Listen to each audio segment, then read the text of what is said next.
वानर, अच्छा हुआ तुम सामने आ गए। तुम ही ने लंका दहन किया था ना? तुम्हारा वध लंकेश को 100 वानर योद्धाओं के वध का आनंद देगा। तुम्हारा राजा विदूषक है, स्वयं भी मूर्खता करता है और तुम जैसे मूर्खों को बार बार राम भक्त के सामने भेज देता है। ये तो आज का युद्ध बता देगा कि किसने किसके सामने आने की मूर्खता की है।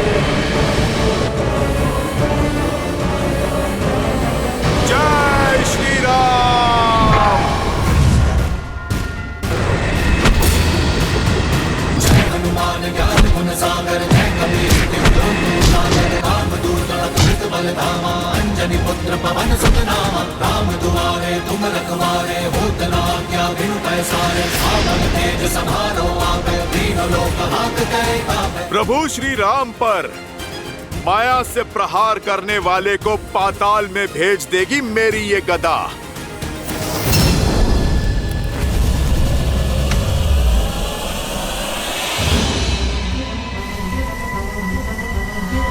उदंडी मरकट,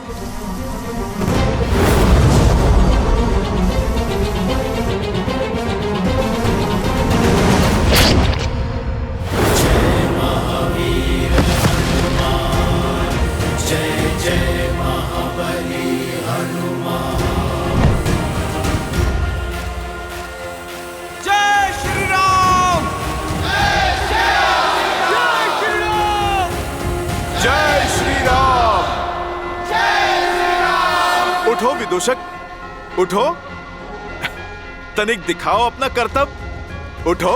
हनुमान काका, अब ये नहीं उठेगा। आपकी गदा ने इसे पूरे संसार के चक्कर दिखा दिए। जय श्री राम! जय श्री राम! यदि सीता को लौटाना ही तुम्हारी रणनीति है तो त्याग दो अपना पद और जाओ, एक सैनिक की भांति ये युद्ध लड़ो,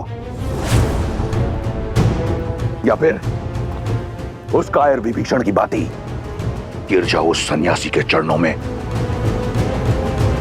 या फिर दिखाओ मुझे कि तुम वही महाबली प्रहस्त हो जिसने मेरे साथ कंधे से कंधा मिलाकर शास्त्र युद्ध लड़े।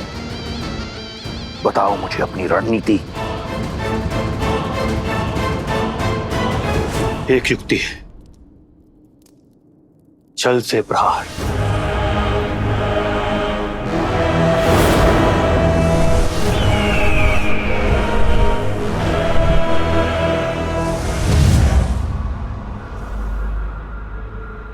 लंकेश की जय हो। अशुभ सूचना है, महाबली धूम्रक्ष नहीं रहे।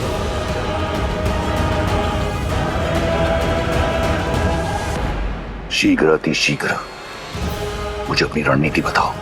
जी महाराज। जय श्री राम! जय श्री राम! जय श्री राम! जय श्री राम! मौन हो जाइए। मित्र हो या शत्रु, किसी की मृत्यु पर शोक मनाया जाता है, उत्सव नहीं। युद्ध भूमि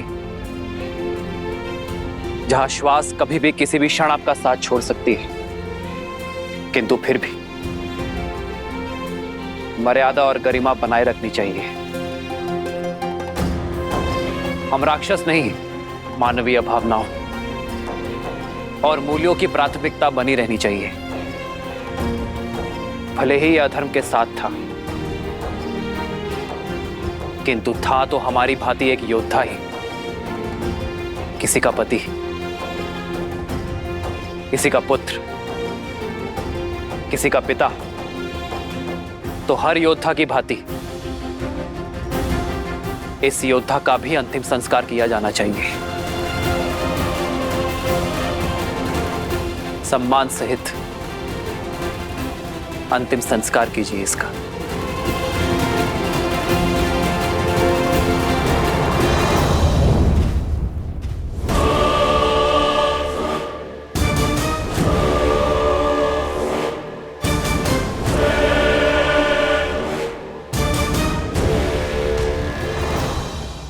मुझे एक ऐसी रणनीति चाहिए जिससे राम और उसके मरकटों की सेना में इतने शव हों कि उनका अंतिम संस्कार करने के लिए भी कोई ना हो। तो देखिए महाराज,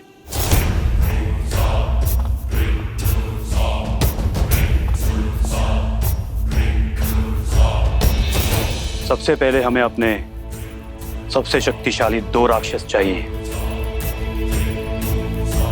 जो राम और उसकी वानर सेना का ध्यान भंग कर सके। वज्र मुष्टि, उसके वज्र से शरीर के समक्ष राम और लक्ष्मण के बाण धराशायी हो जाएंगे और उसके मुष्टि प्रहार से वानर सेना उभर नहीं पाएगी।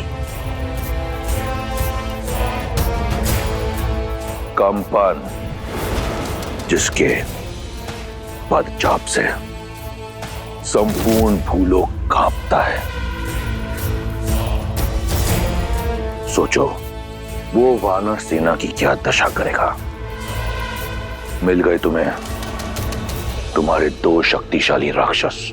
अब आगे की योजना बताओ।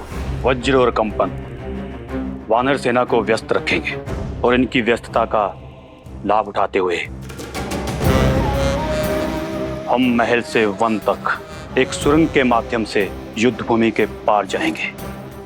यहां राम के शिविर के पास प्रकट होंगे। यहां से आपकी सेना आगे से वार करेगी और उन्हें भ्रमित करेगी कि वो जीत रहे हैं। और वहां मैं संसार के सबसे भयावह राक्षसों के साथ पीछे से उनका संहार करूंगा। अद्भुत, जाओ कर दो उनका संहार। ले लो अपने पुत्र की मृत्यु का प्रतिशोध। मैं यहां दुर्ग से उनका ध्यान तुमसे भटकाऊंगा। वो मूर्ख वानरों को लगेगा कि वो हार नहीं जीत रहे हैं और तुम पीछे से उन पर आक्रमण कर देना। परंतु स्मरण रहे, तुम्हें यह कार्य अत्यंत चपलता से करना होगा। जी महाराज।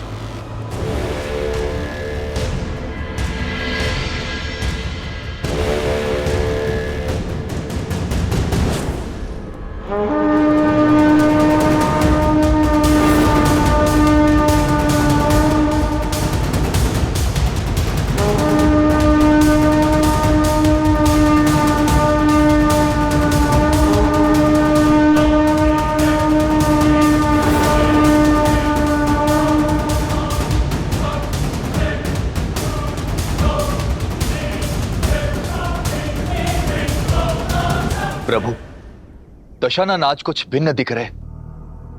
ज्ञात होता है कई खोए हैं। खोए नहीं, संजोए हुए हैं रावण। इस बार राक्षस नई रणनीति के साथ उतरे हैं। तो हम भी सज्ज हैं।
प्रभु, ये वज्र के शरीर वाला राक्षस वो भयावह स्वप्न है जो अपने एक ही वार में कई कोटि शत्रुओं का काल बन सकता है। इसे मारना देवताओं के लिए भी असंभव है। किंतु एक उलझन है प्रभु, ये योद्धा विकराल है किंतु रणनीति में शून्य है। और युद्ध के इस चरण में दशानन का इसे युद्ध प्रमुख बनाकर भेजना कुछ अटपटा सा लगता है प्रभु। रावण अत्यंत बुद्धिमान है विभीषण। इस योद्धा को भेजने का अर्थ है कि वो हमें भरमा रहा है। यह योद्धा एक भ्रम आवरण है।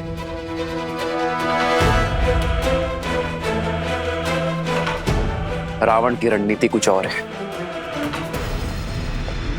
महाराज की जय हो। सेनापति प्रहस्त और उनकी सेना सुरंग में प्रवेश कर चुकी है। लंकेश, लंका के वीरों, बहुत हुआ अब तक का खेल। क्या तुम्हारी जीवा उन वानरों का रक्त पीने के लिए उत्सुक नहीं है? क्या तुम्हारे अस्त्र उनका संहार करना नहीं चाहते? क्या हम राक्षस उन वानरों को कुचलने में सक्षम नहीं हैं?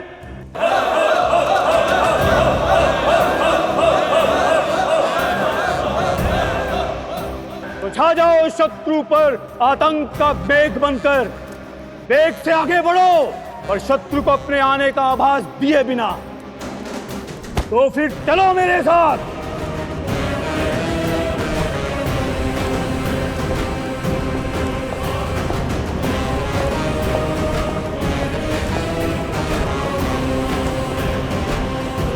वयं रक्षामः, वयं रक्षामः, वयं रक्षामः, वयं रक्षामः, वयं रक्षामः।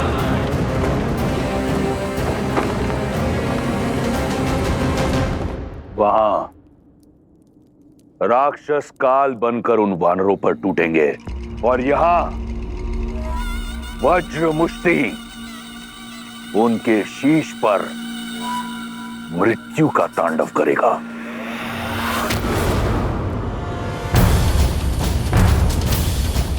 इस ढोल का नाद सामान्य नाद से भिन्न है, अर्थात दशानन कोई नई रणनीति सोच रहा है और इस नाद के माध्यम से अपने योद्धाओं को रणनीति भेज रहा है। जीवित निकल जाओ इन वानरों को। जय लंकेश। वानर वीरों, सतर्क हो जाओ। पराक्रमक भी। हर हर महादेव, हर हर महादेव।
इसी मृत्यु के तांडव की प्रतीक्षा थी मुझे।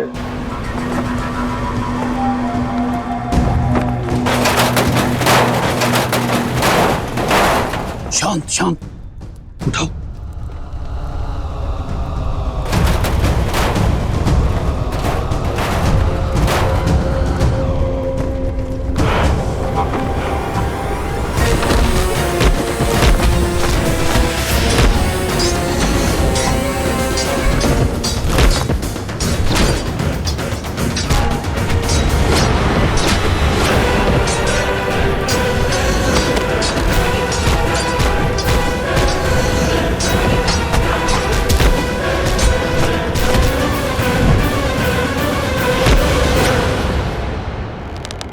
मैं अपने वानर वीरों पर अधर्म की गाज गिरने नहीं दूंगा।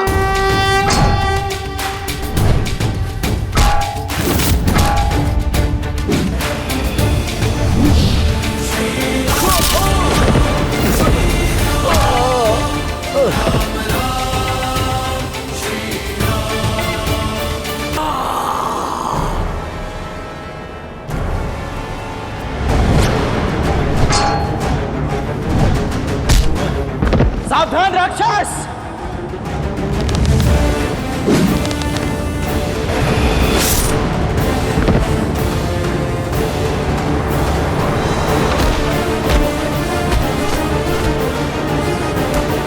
रुक जा धर्मी।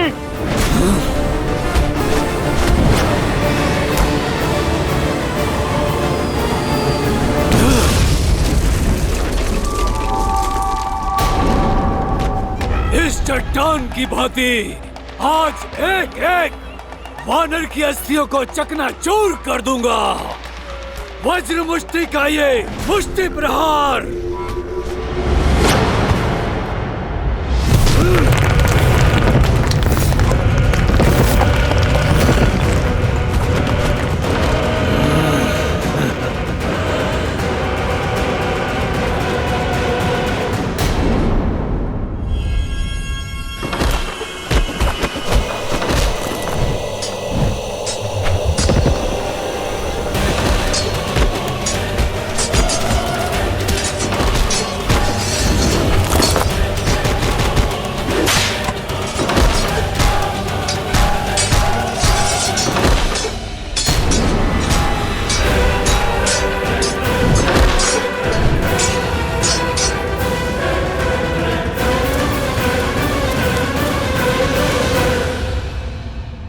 मेरी सेना को कुचलने की बात करता है मूढ़। तनिक इस वानर को मसल कर दिखा तो जानू। सुना था वानर बुद्धिमान होते हैं, पर तुम बुद्धिहीन कैसे इस जाति में जन्मे? मेरी मुष्टि का पराक्रम देखकर भी चले आए काल के मुख में। पराक्रम नहीं, धूर्तता और नीचता देखी तुम्हारी। हथों पर वार करने वाले को निर्बल कहते हैं, शूरवीर नहीं। ये अभी सिद्ध हो जाएगा।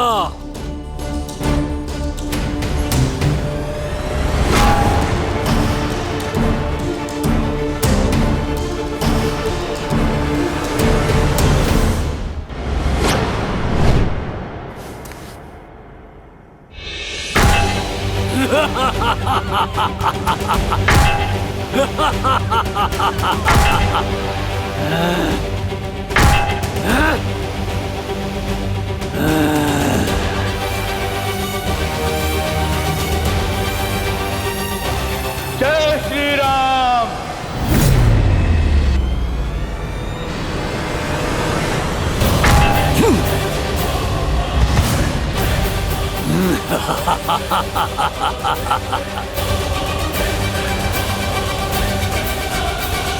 निर्बल कहा था ना मुझे? अब देखो इस निर्बल का बल।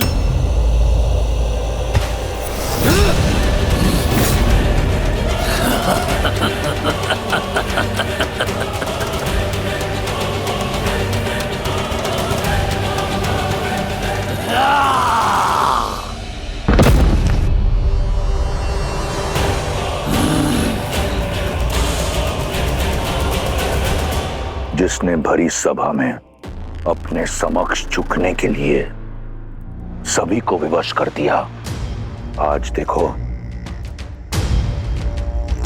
उसके पग भी उखड़े जाएंगे। ये तो केवल आरंभ है राम।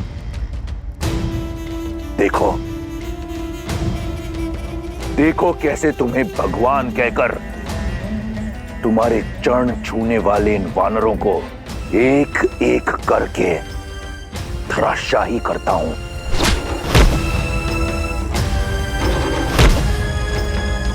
कैसे इन वानरों के शव तुम्हारे चरणों में पड़े होंगे, और यही होगा मेरे प्रतिशोध का आरंभ, मेरी बहन के अपमान का। मेरे अक्षय कुमार के वध का।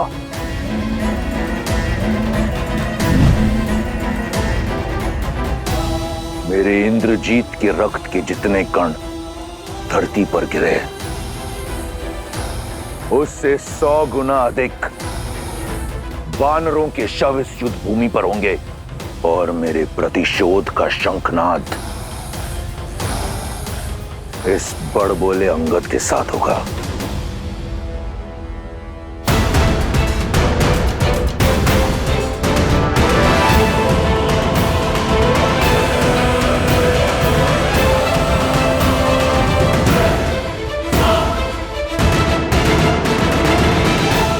अंगद, अंगद, उठो अंगद।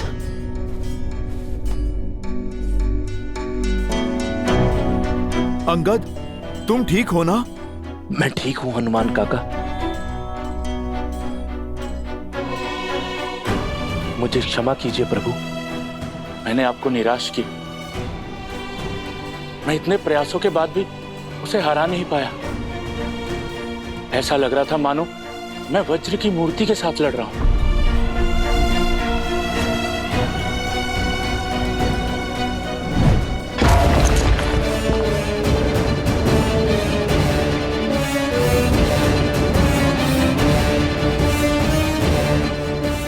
वो सच में वज्र का ही बना है प्रभु? नहीं अंगद, वो हमारे ही भांति हार्ड मास से बना है। हमें केवल उसके वज्र कवच को तोड़ने का मार्ग खोजना होगा। आप उचित कह रहे हैं प्रभु। अथाह बल के साथ तनिक निर्बलता भी आती है। बस हमें उसी का पता लगाना है। यदि वज्र सा शरीर उसका बल है, तो प्रभु श्री राम की भक्ति मेरी शक्ति है। प्रभु, आप मुझे आज्ञा दीजिए।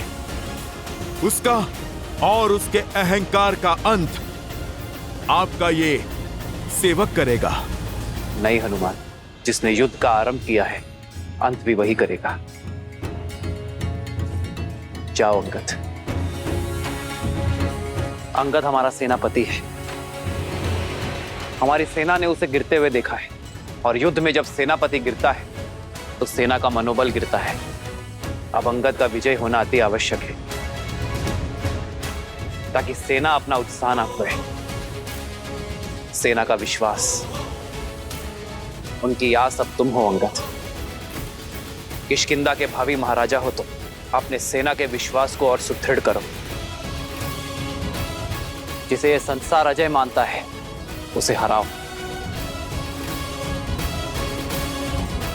हम पर मंडराती मृत्यु का काल बनो। भैया का कथन सर्वथा उचित है अंगद। वानर वीरों को ज्ञात होना चाहिए कि उनके भावी महाराज उन्हें हर संकट से बचाने में सक्षम है, और वो तुम हो।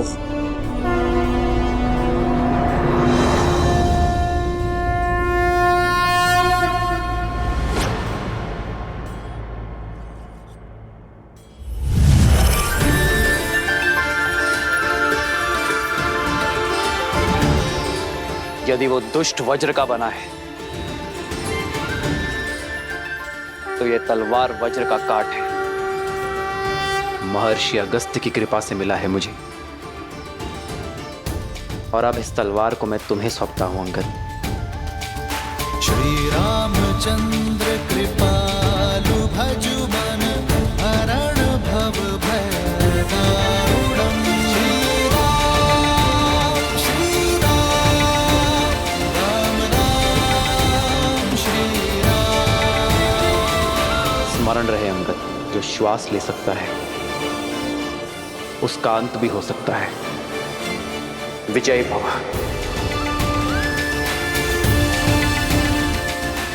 जब मुझे स्वयं पर विश्वास नहीं था, तब मुझ पर विश्वास दिखाने के लिए धन्यवाद प्रभु।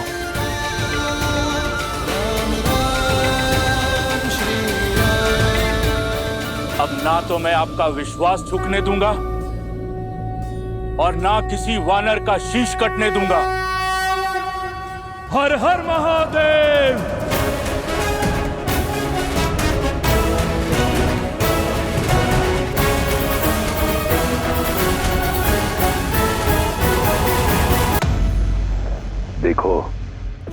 देखो इस मूर्ख को कैसे मृत्यु से आलिंगन करने चलाया। विश्वास नहीं हो रहा, ये वही है ना जिसका पग भी नहीं हिला पाया था कोई। महाराज, मेरा अर्थ है कि जिसका पग कोई हिला नहीं पाया वो अपने पग पर खड़ा नहीं हो पाएगा महाराज।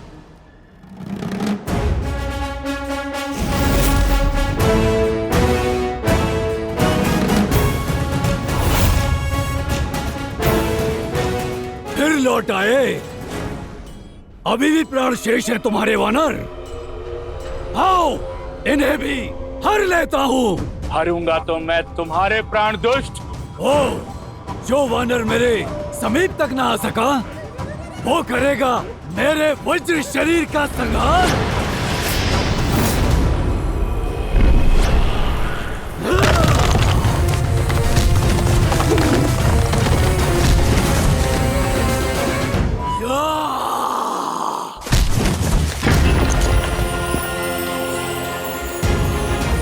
अंगद, कर दो इसके आतंक और अहंकार का संहार।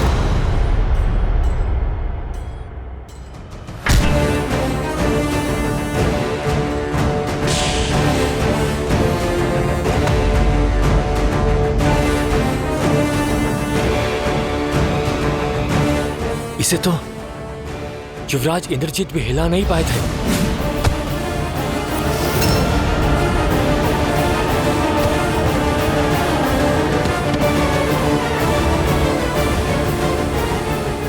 सही कहा तुमने, ये वही अंगद है जिसे मार मार कर मेरे इंद्रजीत ने मृत्यु के द्वार तक पहुंचा दिया था। आज एक बार फिर ये अपने पैरों पर खड़ा नहीं हो पाएगा।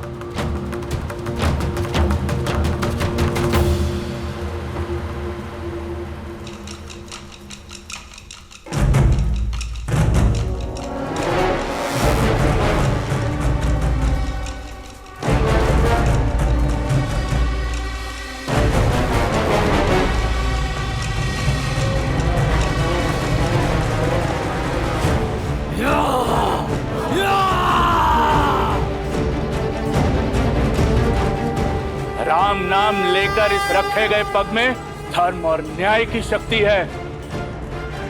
उठाए नहीं उठेगा। मूर्ख वानर तू! वानर नहीं हूं मैं।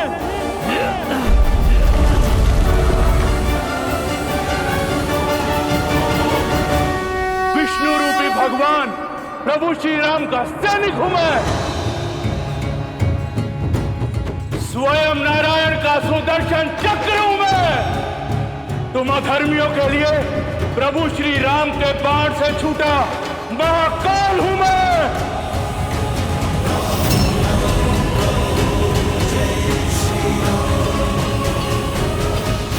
वज्र का इस युद्ध में कुछ समय और टिके रहना अति आवश्यक है।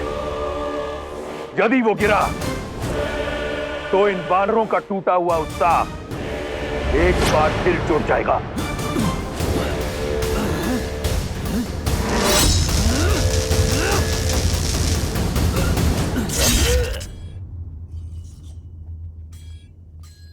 स्मरण रहे अंगद, जो श्वास ले सकता है उसका अंत भी हो सकता है।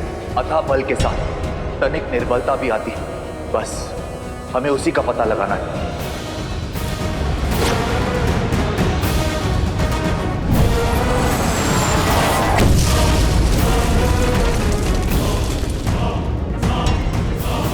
इसका शरीर वज्र का है पर इसकी गर्दन नहीं। जय श्री राम।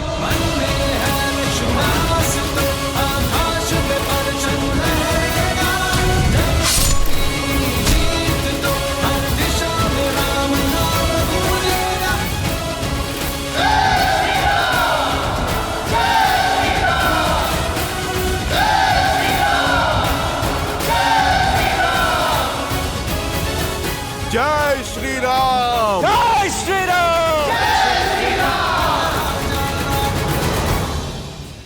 प्रहस्त, कहां तक पहुंचा वो? वो आधे से अधिक मार्ग तक पहुंच चुके होंगे।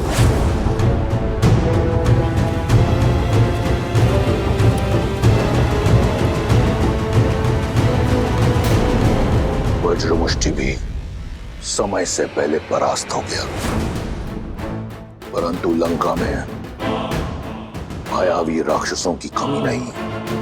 कंपन का युद्ध भूमि में उतरने का समय आ गया है।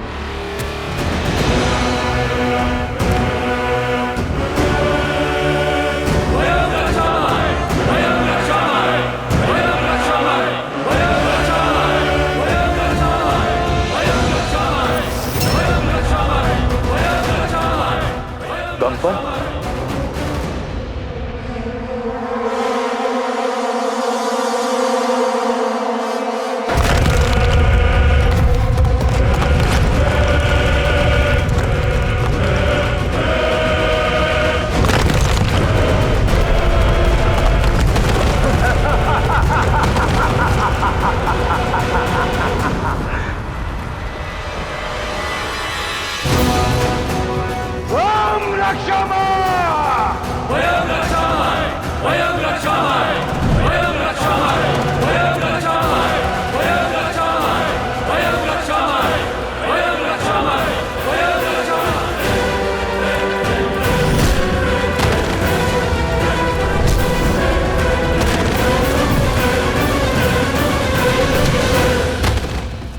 हनुमान,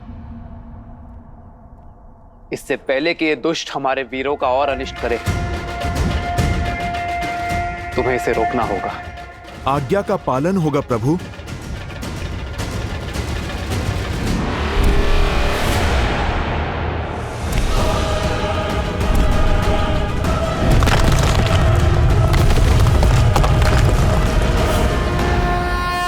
जय श्री राम।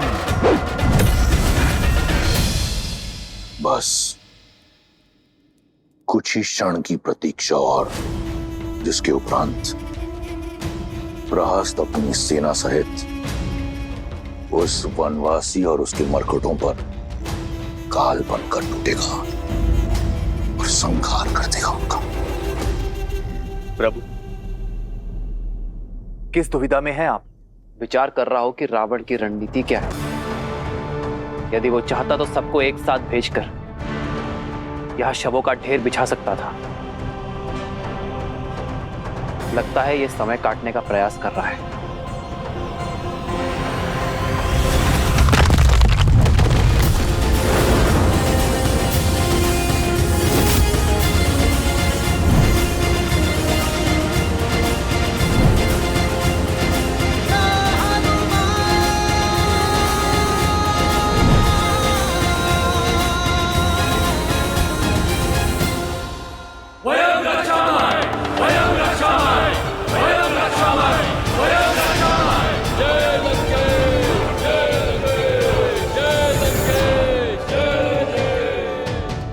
युद्ध भूमि लंकेश की जय जयकार से गूंज रही है और तुम यहाँ मुस्कुरा रही हो।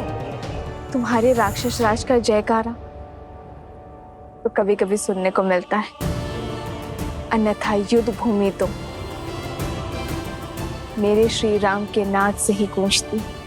इस बार तुम्हारे राम की जय जयकार नहीं, चीत्कार सुनाई देगी। युक्ति ही कुछ ऐसी लगाई है लंकेश ने। सेना की एक टुकड़ी सुरंग से भेजी है। तुम्हारा राम और उसकी सेना दोनों ओर से राक्षसों के बीच ऐसे पिस जाएंगे जैसे चक्की के दो पाटों के बीच गेहूं पिस जाता है। रावण की युक्ति का उत्तर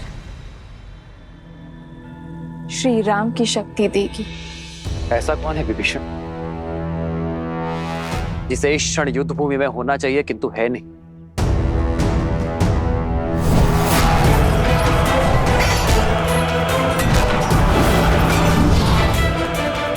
प्रहस्त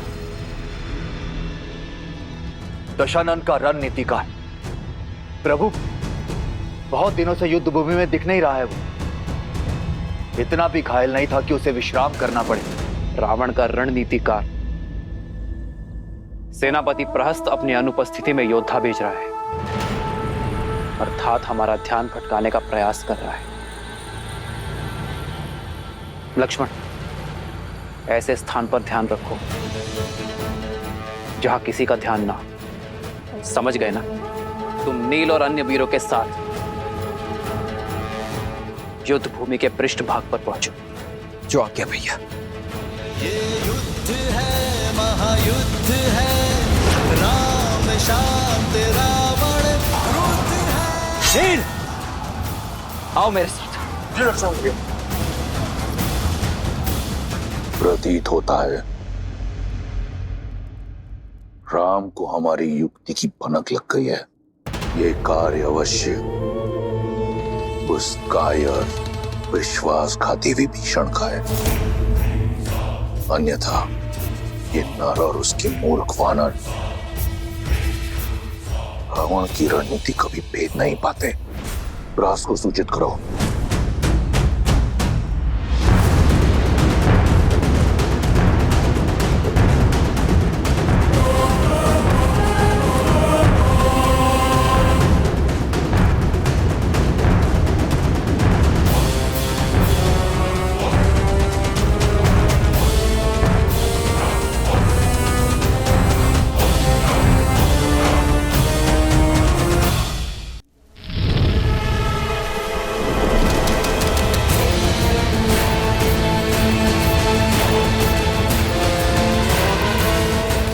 निश्चिंत रहिए महाराज, ये लोग सेना के पृष्ठभाग तक पहुंचे उसके पूर्व ही सेनापति प्रहस्त धावा बोल देंगे।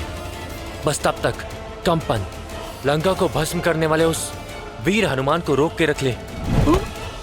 महाराज मेरा तात्पर्य था कि जिस वानर ने अपनी पूंछ से सारी लंका जलाई थी, कंपन अपने प्रताप से उसका अस्तित्व ही जलाकर भस्म कर देगा। महाराज ये तुम्हारी अंतिम चेतावनी है शार्दुल। तुम किसके समक्ष खड़े हो स्मरण रहे। क्षमा महाराज।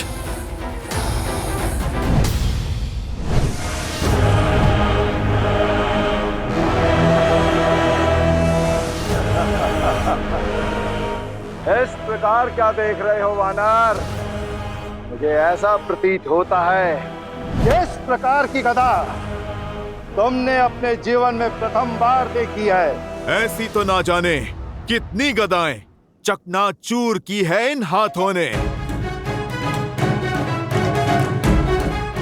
मैं तो ये सोच के अचंभित हूँ, कहीं तुम इससे स्वयं को न मार लो। ये खिलौना नहीं है, तुम इसे संभाल के चलाना।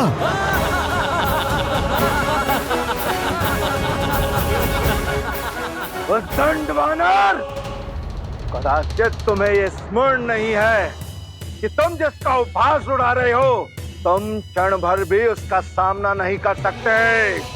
देखो कैसे क्षण भर में मैं तुम्हें इसी रणभूमि में धरती में धसाता हूँ। तुमने जिस पूंछ से लंका में आग लगाई थी, देखो किस प्रकार मैं उसे तुमसे अलग करके लंका के ध्वज के नीचे लटकाऊंगा। केवल पूंछ जलाने से क्या होगा, तुम पूरा राम भक्ति ले जाओ। कदाचित तब ये अधर्म की लंका धर्म के बोल बोलेगी।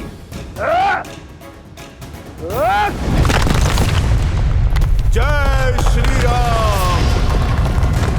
जय महावीर हनुमान।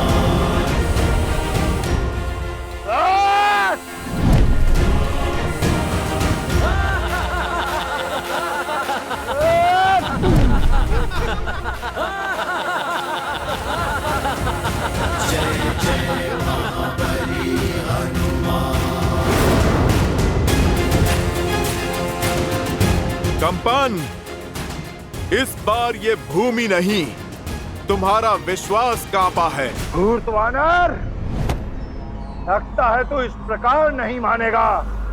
तैयार हो जा, और अगर तू झेल सकता है तो झेल मेरा ये प्रहार।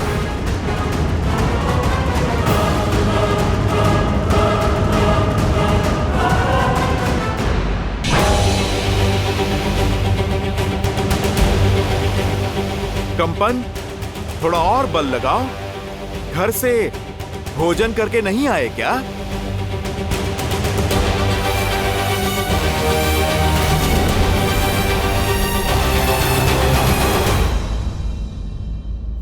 बहुत हुआ तुम्हारा खेल। मेरी आवश्यकता और कहीं है। जय श्री राम। महावीर हनुमान, जय जय पवन पुत्र हनुमान, बजरंग बली हनुमान, जय जय महाबली हनुमान।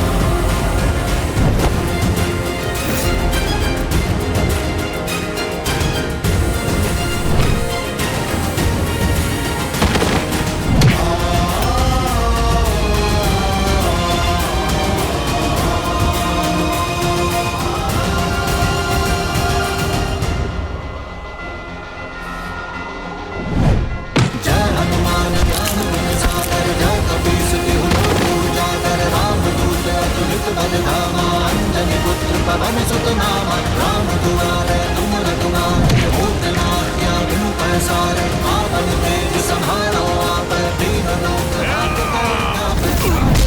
लाली लसे हर हरि लाल लगू, वज्र देह दानव तल, जय जय कपी जय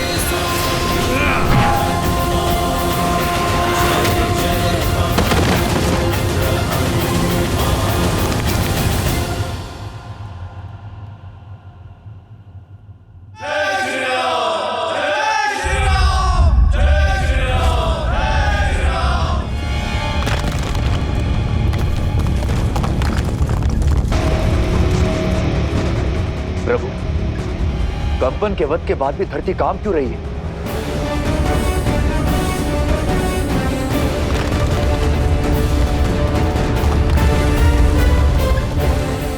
लक्ष्मण और नील शिविर के अंत तक पहुंच गए होंगे। कदाचित किसी पाश में ना फंस रहे हों।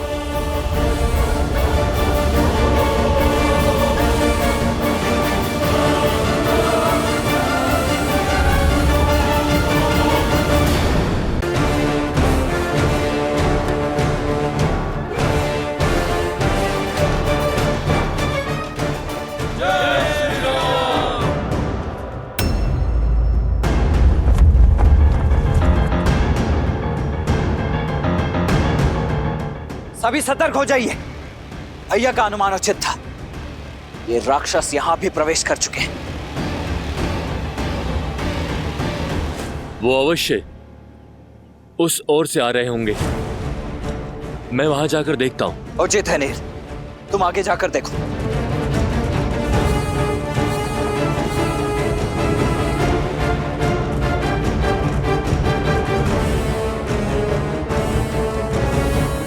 मेरे साथ आइए।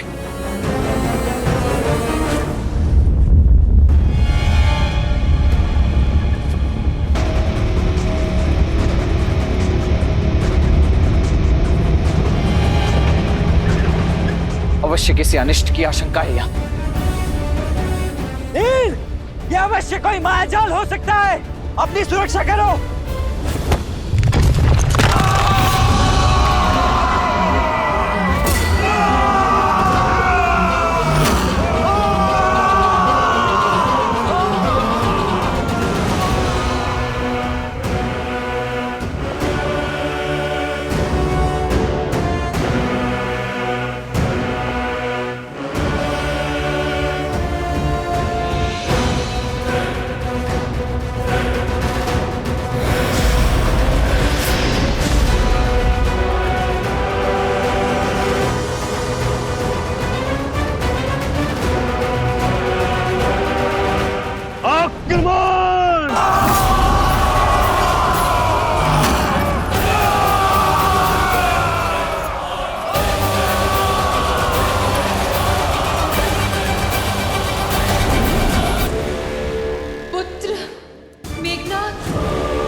इंद्रजीत,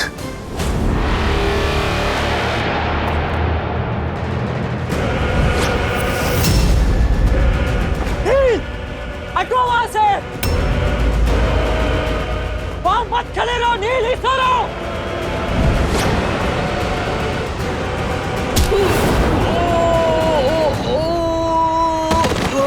नील!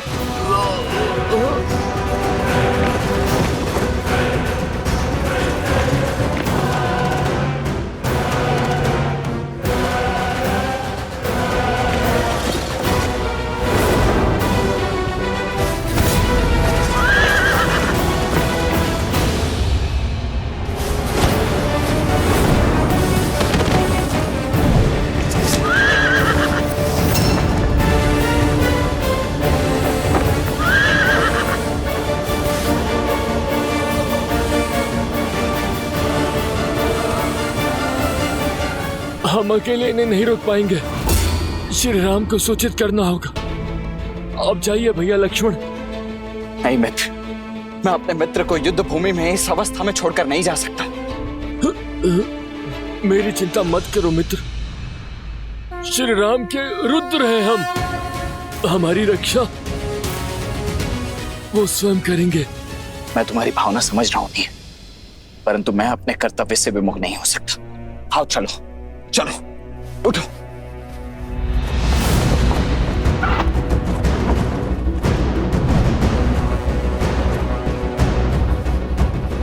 पीछा करो इनका।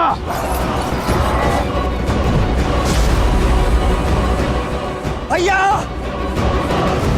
आपका कथन उचित था। ये एक पाश था। बृहस्पति का आक्रमण हो चुका है।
नील, नील,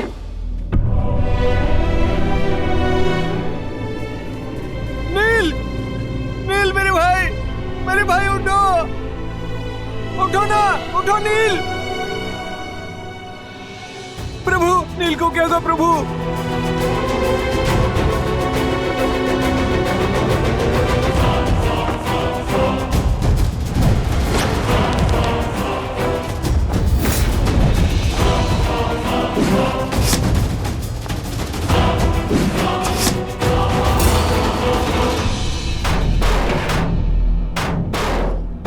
ऐसा कवच मैंने आज तक नहीं देखा।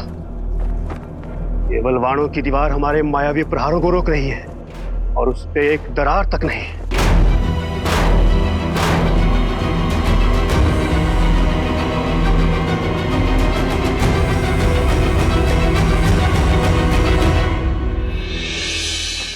ये जीवित है।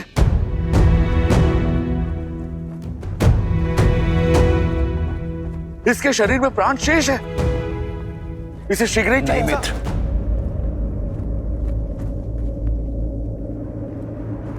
नहीं।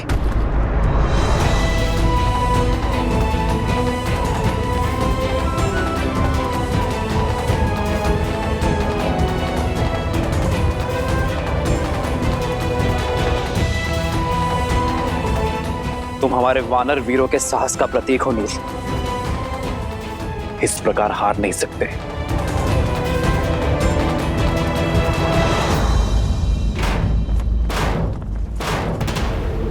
दिखाओ मुझे कि तुम वही महाबली बृहस्पति हो जिसने मेरे साथ कंधे से कंधा मिलाकर शास्त्र युद्ध लड़े हैं।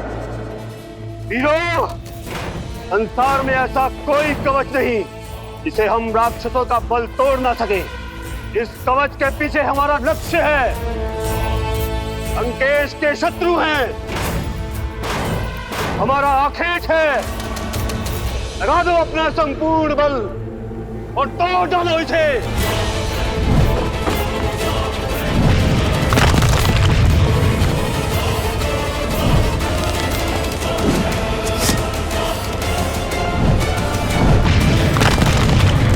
असंभव। एक तुच्छ नर केवल बाणों की इतनी अभेद्य भीत कैसे बना सकते हैं?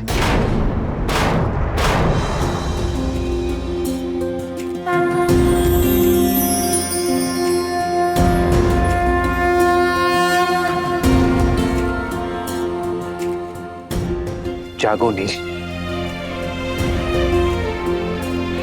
अपने नेत्र खोलो। तुम्हारे राम को तुम्हारी आवश्यकता है।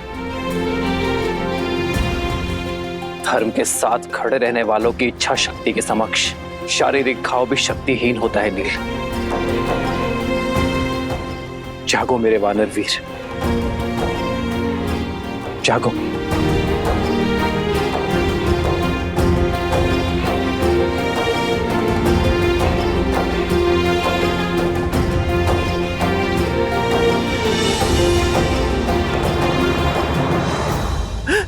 सुग्रीव का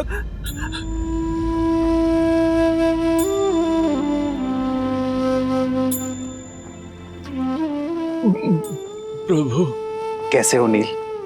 जिसके शीश को आपकी गोद मिल जाए, जिसका शरीर आपके चरणों और श्वास आपके शरण में हो, वो तो मानो स्वर्ग में ही होगा ना प्रभु।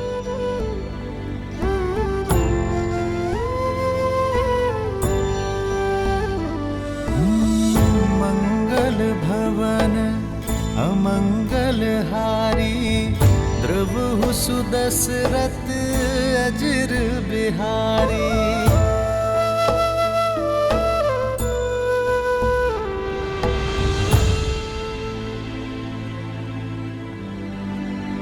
पीड़ा अधिक तो नहीं हो रही ना नील? आपका स्पर्श मिलने से सारी पीड़ा समाप्त हो गई प्रभु।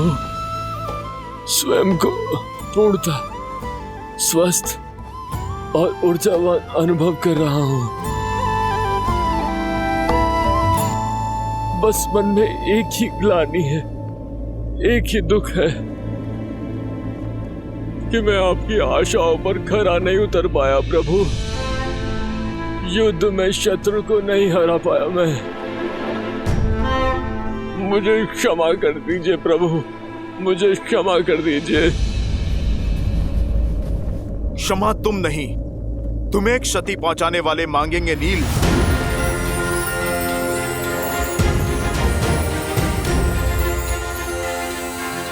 पीछे से वार करने वाले शत्रु का संहार प्रभु श्री राम का ये दूत करेगा। जय महावीर हनुमान। अब युद्ध भूमि में हाहाकार मैया सीता का ये पुत्र मचाएगा। नहीं हनुमान, इसकी कोई आवश्यकता नहीं है। संघर्ष युद्ध भूमि में हो या जीवन में, उसका सामना स्वयं करना पड़ता है। यदि प्रहार नील पर हुआ है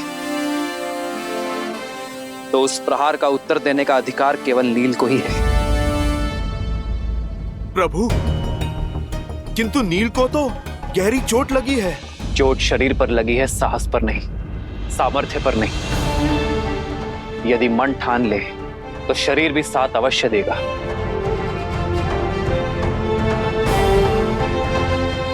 अपनी शक्ति पर विश्वास करो नील। उठो और अपना अधूरा युद्ध पूरा करो। किसी के सहारे की आवश्यकता नहीं है तुम्हें नील, ना मेरी ना हनुमान की। स्वयं अपना लक्ष्य पूर्ण करो। हाँ नील, उठो। प्रभु श्री राम की भक्ति की शक्ति तुम्हें इस भवसागर से अवश्य तार देगी।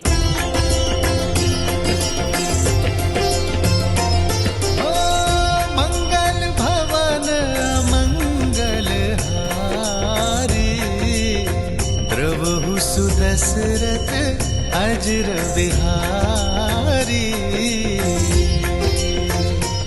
स्मरण रहे नील, हम किसी का ऋण शेष नहीं रखते। जो घाव मिले हैं उसका ऋण सूद समेत चुका कर आना। जय भव नील।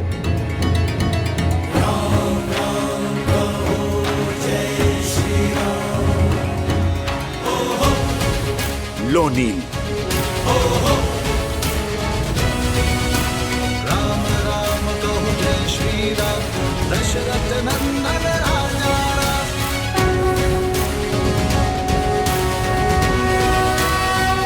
जो आज्ञा श्री राम। सर पे हो रघुवर का हाथ तो हर दुविधा आसान होगी।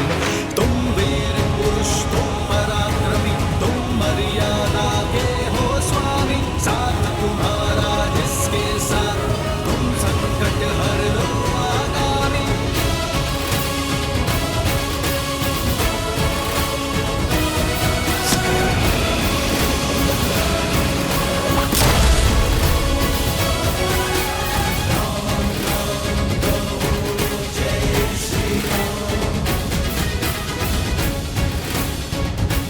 जय श्री राम। राम कहो जय श्री राम।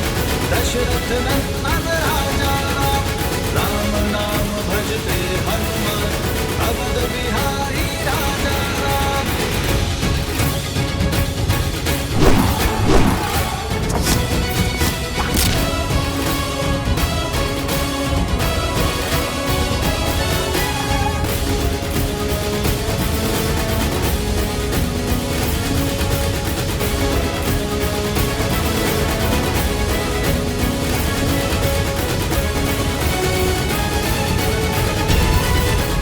देख क्या रहे हो प्रहस्त?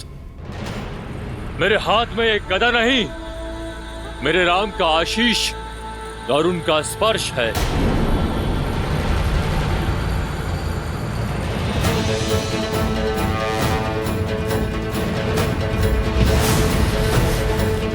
आक्रोश जोश क्रोध का ये क्षण है प्रतिशोध का। ललकार अहंकार का ये क्षण है अति विरोध का। जय श्री राम।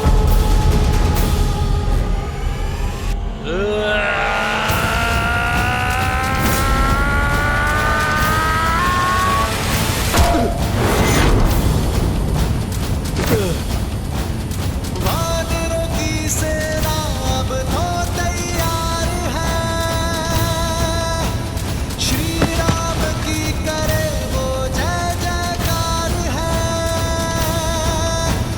धर्म के संग अधर्म के विरुद्ध है। ये युद्ध है, महायुद्ध है।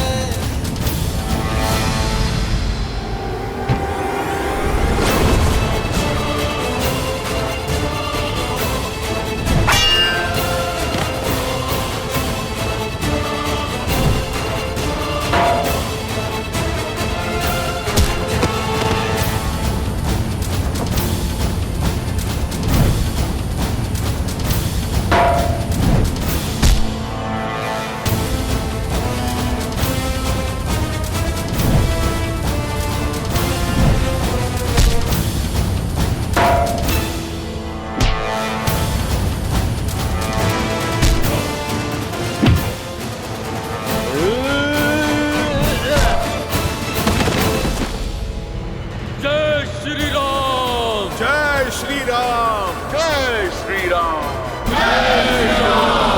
जय श्री राम।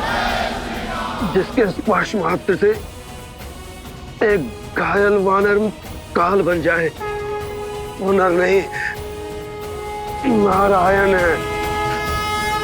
श्री राम, श्री राम, श्री राम, श्री राम।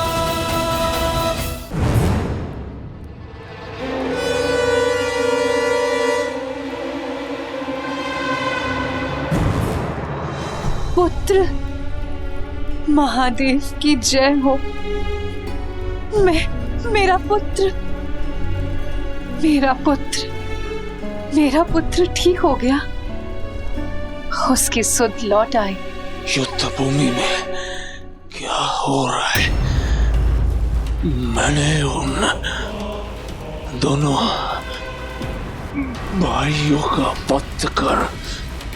सारी चिंताएं छोड़ दो पुत्र, केवल विश्राम करो और शीघ्र अतिशीघ्र स्वस्थ हो जाओ। युद्ध भूमि की सारी चिंताएं अपने पिताश्री पर छोड़ दो। क्या?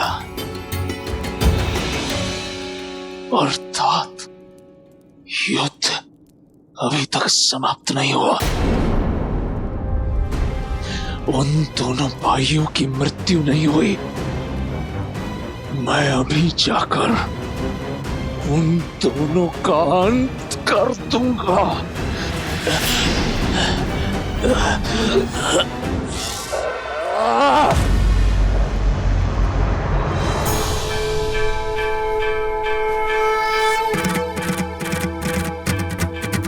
जय जय अविनाशी सब घटवासी व्यापक परमानंदा अभिगत बोधितम चरित पुनीतम मायान्वित पहुंच गया हूं मैं।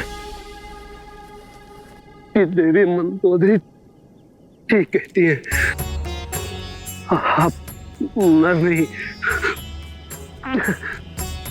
नारायण है, साक्षात विष्णु का अवतार है।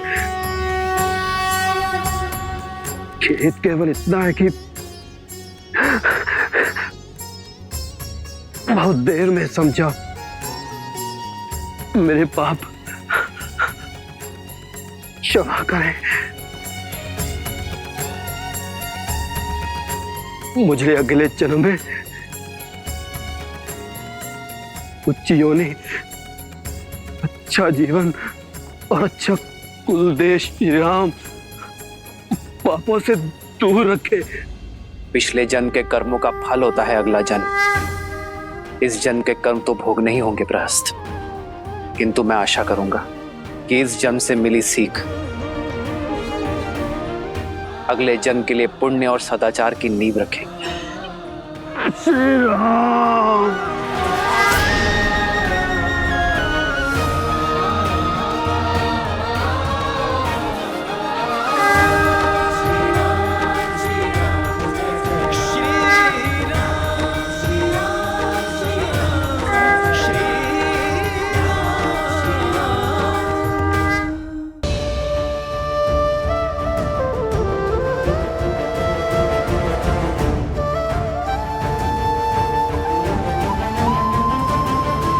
चंद्रमा की ओर देखकर इतनी चिंतित क्यों हो रही हो सीता?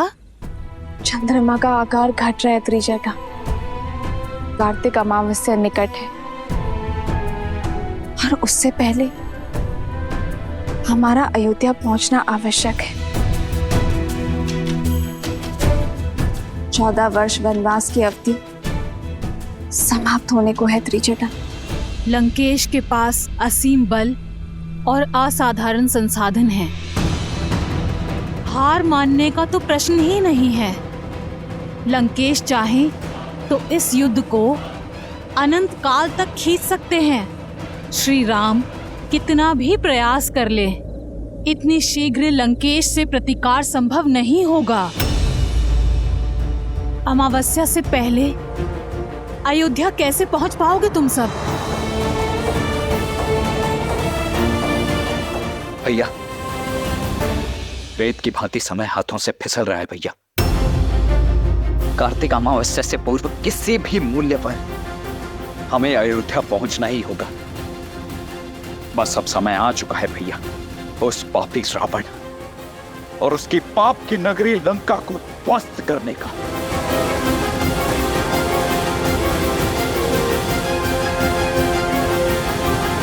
वनवास की अवधि समाप्त होने को है त्रिजटा। श्री राम कितना भी प्रयास कर ले, इतनी शीघ्र लंकेश से प्रतिकार संभव नहीं होगा। अमावस्या से पहले अयोध्या कैसे पहुंच पाओगे तुम सब? देखना त्रिजटा, मेरे श्री राम शीघ्र ही कोई समाधान निकाल लेंगे। बस माता गौरी से प्रार्थना है कि मेरे श्री राम को सकुशल रखे।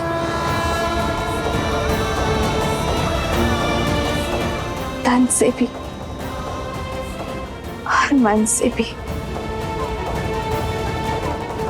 मेरे श्री राम के हृदय को कितनी पीड़ा हो रही होगी, इतने निकट आकर भी मर्यादा की सीमा से रुके हुए।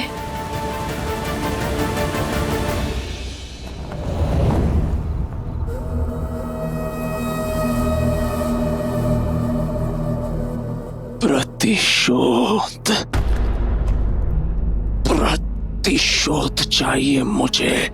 उन दोनों वनवासियों का वध करना है।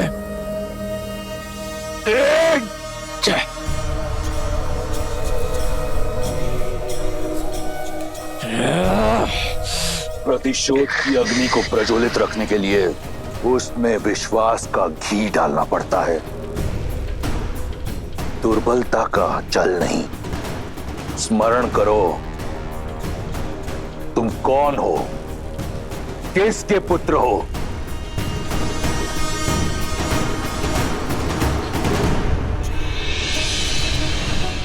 तुमने मुझे वचन दिया था कि तुम उन दोनों वनवासियों का संहार करोगे। अब उठो और पूर्ण करो अपना वचन, एक वीर की भांति। लंकेश, मेरा पुत्र घायल है। लंकेश, युद्ध भूमि में लगे घाव वीर का श्रृंगार होते हैं, उसके पांव की बेड़ी नहीं। युद्ध का आरंभ उन वनवासियों ने किया था, परंतु उसका अंत हम करेंगे। उठो मेघनाद, अपना वचन पूर्ण करो और अपने शत्रु पर मृत्यु का मेघ बनकर गरजो, बरसो। क्या एक पराई स्त्री की चाह अपने पुत्र के रक्त से बड़ी है आपके लिए लंकेश? सुध में मेघनाद को नहीं, आपको आने की आवश्यकता है। प्रतिशोध के मद में परिस्थिति को नकार कर मृत्यु से निकले मेरे पुत्र को पुनः मृत्यु की ओर धकेल रहे हैं आप। पिता हैं आप उसके, कुछ तो दया दिखाइए लंकेश। मौन। एक वीर को दया की नहीं, दिशा की आवश्यकता होती है। ये जो यहां मूर्छित पड़ा है, ये कोई साधारण राक्षस नहीं, मेरा पुत्र इंद्रजीत है। घोर तप से अर्जित मेरा वरदान है। इतनी जल्दी इसका शौर्य क्षीण नहीं हो सकता। लंका का युवराज है ये, इसे अपना कर्तव्य पूरा करने दो। लंका के शत्रु वहां हमारी प्रतीक्षा कर रहे हैं, उन्हें उत्तर देगा मेरा मेघनाद। उठो मेघनाद, बहुत हुआ विश्राम, अब करो संग्राम, करो संघार, प्रयास से, प्राण से। वयम रक्षामा, वयम रक्षामा। यदि ऐसा ही है तो मेरे पुत्र तक पहुंचने के लिए अपने संग्राम की पहली भेंट मुझे चढ़ाइए आप लंकेश, क्योंकि ये मां ना आपकी हठ पूरी होने देगी और ना ही अपने पुत्र को कहीं जाने देगी। क्योंकि जो मेरे सामने है वो लंका का युवराज नहीं, मेरा पुत्र है, जिसे मैंने अपनी कोख में पाला है, अपने रक्त से पाला है लंकेश। और इस रक्त को अब मैं बहने नहीं दूंगी। इसे जीवन दिया है मैंने, और मेरे होते हुए इसका जीवन जाने नहीं दूंगी मैं। यदि अब युद्ध में मेघनाद गया तो मेरे शव से होकर जाएगा।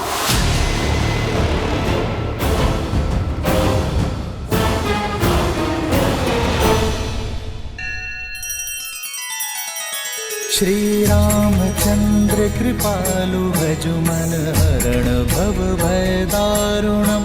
नव कंज लोचन कंज मुख कर कंज पद कंजारुणम। सिया राम, सिया राम, सिया राम, सिया राम। आदर्श और मर्यादा की है ये कथा महापावनम। काट मद श्री से मिला दे श्रीमद् रामायणम, श्रीमद् रामायणम। सिया राम, सिया राम, सिया राम।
क्षमा कीजिएगा माता, किंतु आपका पुत्र एक वीर योद्धा है जिसने इंद्र को परास्त किया है।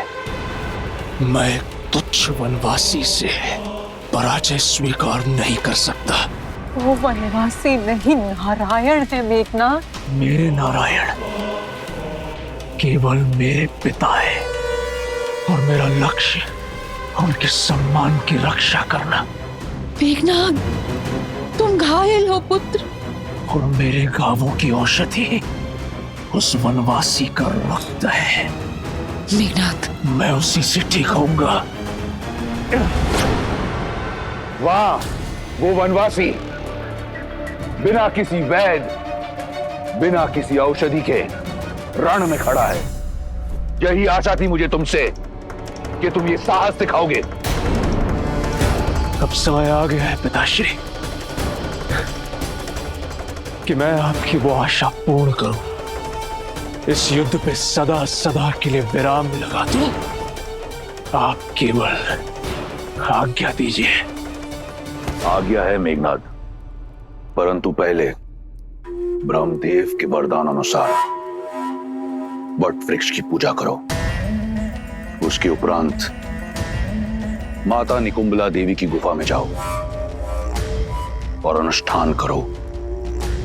वो रथ पुनः पाओ जिसमें बैठकर तुम अजयी हो, अमर हो।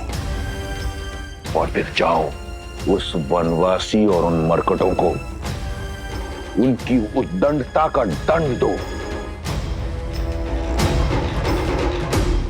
स्मरण रहे पुत्र, हम राक्षस हैं। हमें हर वरदान घोर तप के पश्चात मिलता है। वहीं रुक जाओ मंदोदरी। ये बात एक पिता और पुत्र, एक राजा और युवराज के समक्ष है। इसमें हस्तक्षेप मत करो। अन्याय के विरुद्ध छिड़े इस युद्ध में राम की ढाल बने हैं आप। जब जब मेरे पग डगमगाए तब तब मेरा संबल बने हैं आप। हमने बहुत संयम साधे रखा, सदैव धर्म और मर्यादा का आंचल थामे रखा, किंतु शत्रु ने नियमों की अनदेखी की, सदैव अधर्म का मार्ग चुना। मेरे वानर वीरों, अब तक आप सब इस राम की ढाल रहे हैं, किंतु अब समय आ गया है कि मेरी ढाल मेरे शस्त्र बन जाए, मेरे संबल शत्रु का आधार हिला दे। असुरों ने हर असुरी शक्ति का प्रयोग किया, किंतु अब समय है मानव और वानर की एकता के शक्ति प्रदर्शन का। लंका की ये भिट्टियां हमें चुनौती दे रही हैं वानर वीरों। अब समय आ गया है लंका के अभिमान को भंग करने का, स्वर्ण लंका के मान को भस्म कर देने का, अभेद्य लंका को भेदने का। जिन्होंने इस संसार के हर घर को असुरक्षित कर छोड़ा है, उन मायावियों को उनके ही नगर, उनके ही घर में घुसकर समाप्त करने का।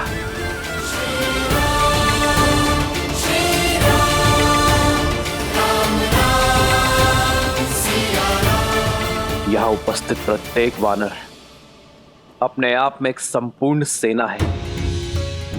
आवश्यकता है तो केवल अपने सामर्थ्य को समझने की,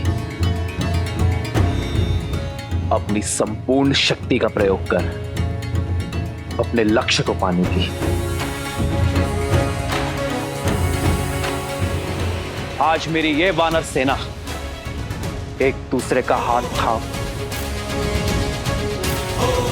ऐसा प्रहार करेगी कि इनकी थाप से लंका की धरा कांप उठेगी, क्योंकि वार लंका की महल के दीवार के उस पार होगा।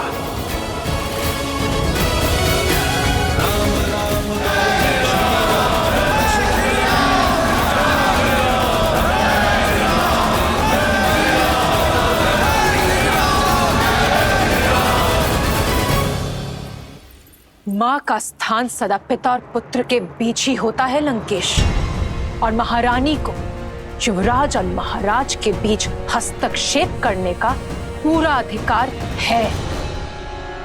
आप मेरी बात क्यों नहीं समझ रहे हैं लंकेश? जिनसे आप युद्ध कर रहे हैं वो स्वयं श्री विष्णु है, नारायण है लंकेश। तुम्हारे इस भय का केवल एक ही निवारण है, केवल एक, उस कथित विष्णु का वध। माता,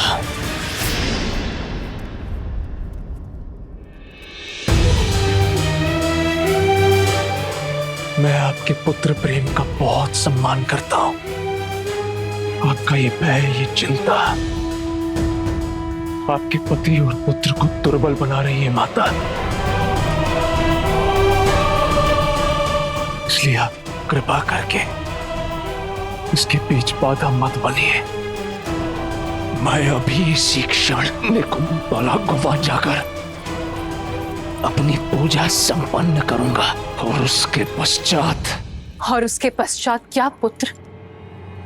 है कोई ऐसी युक्ति, ऐसी पूजा जो नारायण को पराजित कर दे? मेघनाथ, अपने नेत्रों से अपने पिता प्रेम का आवरण हटाओ और सत्य से मुख मत मोड़ो। सत्य से मुख तो आप मोड़ रही है माता। बस मैंने अपने पहले प्रहार में ही राम और लक्ष्मण दोनों का अंत कर दिया था। जिस राम को आप नारायण कह रही है वो मेरे नागपाश के प्रहार से भूमि पर पड़ा अपने अंतिम श्वास गिन रहा था। वो कोई नारायण नहीं है माता, केवल एक तुच्छ नर है। पिछली बार तो वो बच गया, किंतु इस बार मैं अपनी पूजा संपन्न करके उन पर ऐसा प्रहार करूंगा कि नर के साथ साथ उनके तथाकथित नारायण का भी अंत हो जाएगा।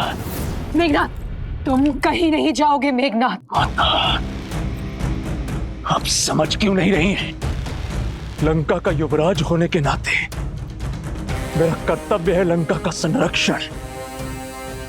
अपनी दृढ़ता से मुझे बल दीजिए माता, अपनी ममता से मुझे दुर्बल मत कीजिए। मुझे मेरा कर्तव्य निभाने दीजिए।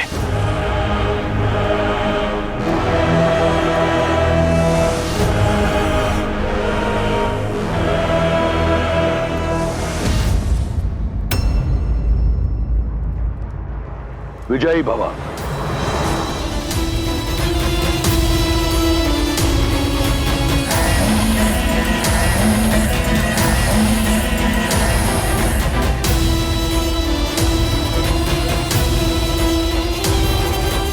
मेघनाथ, मेघनाथ मेरी बात सुनो। मेघनाथ, मेरी बात समझो।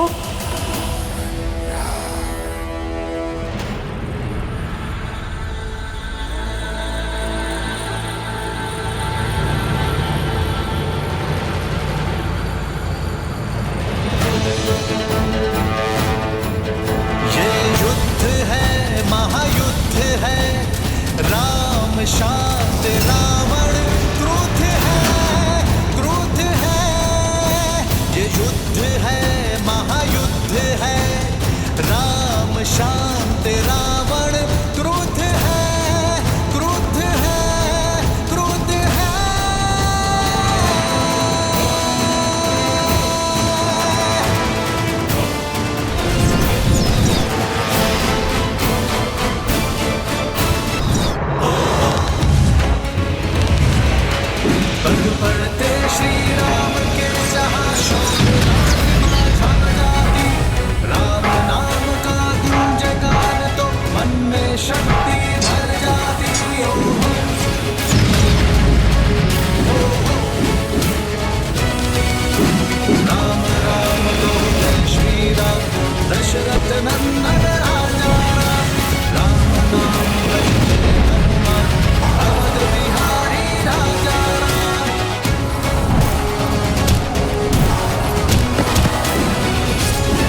प्रभु, क्या हुआ? आप आकस्मिक क्यों रुक गए?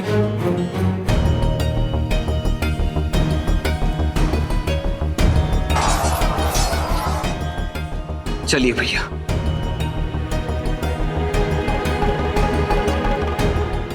मैं लंका के भीतर पग नहीं रख सकता हनुमान।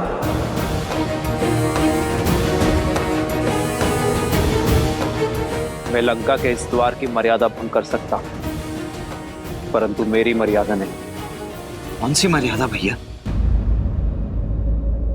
इस रावण ने कौन सी मर्यादा पाली है जो आप मर्यादा के विषय में सोच रहे हैं?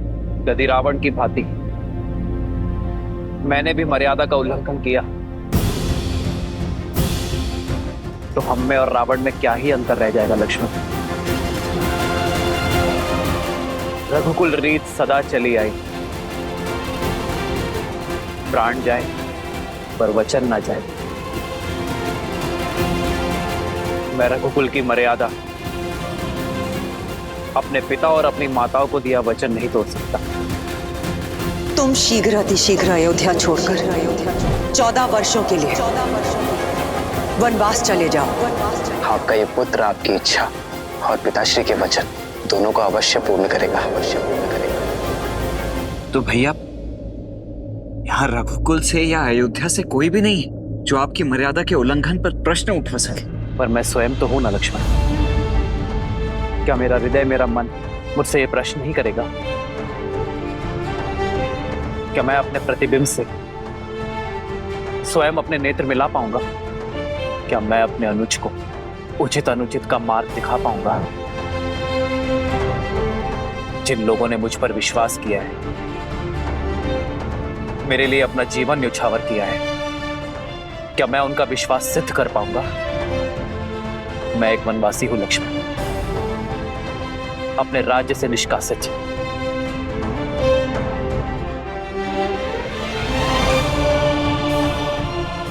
और एक वनवासी किसी का घर, किसी के नगर में प्रवेश नहीं कर सकता। ये युद्ध मर्यादा से लड़ा जा रहा है लक्ष्मण, मर्यादा के लिए लड़ा जा रहा है। फिर उसमें मैं अपने दिए हुए वचन की मर्यादा का उल्लंघन कैसे कर सकता? मेरा लंका में प्रवेश करने का प्रश्न ही नहीं उठता।